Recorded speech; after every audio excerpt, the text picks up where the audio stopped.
Lions club international 324D மாவட்டம் சார்பில் Mahalakshmi enclave குடியிருப்போர் சங்கம் மற்றும் Lions club of Coimbatore Jupiter இணைந்து மரக்கன்றுகள் நடும் விழாவை கோவை புதூர் VLB கல்லூரி அருகே உள்ள மகாலட்சுமிபுரம் பகுதியில் நடத்தியது.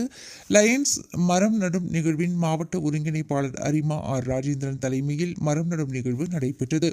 நிகழ்ச்சிக்கு சிறப்பு விருந்தினராக மாவட்ட ஆளுநர் சண்முகசுந்தரம், நல்லற மரக்கட்டளையின் தலைவர் அன்பரசன், 97வது வார்டு கவுன்சிலர் ராஜேந்திரன், முன்னாள் மாவட்ட ஆளுநர் ஆறுமுகம் ஆகியோர் கலந்து கொண்டு மரம் நடும் விழாவினை தொடங்கி வைத்தனர்.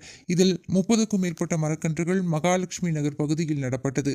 இந்நிகழ்வில் அரிமாக்கள் ஆனந்த், ராஜேஷ், ஆறுமுகம், பாலசுப்ரமணியம், கிரி, ராஜீவ், சந்திரசேகர், பாலசுப்ரமணியம், மது, ராதிகா மற்றும் மகாலட்சுமி, என்க்ளேவ் குடியிருப்போர் சங்கத்தின் தலைவர் சந்திரசேகரன், செயலாளர் சாபுராஜன், பொருளாளர் தீனதயாளன் மற்றும் மகாலட்சுமி என்க்ளேவ் பகுதி மக்கள் கலந்து கொண்டு நிகழ்ச்சியை சிறப்பித்தனர்.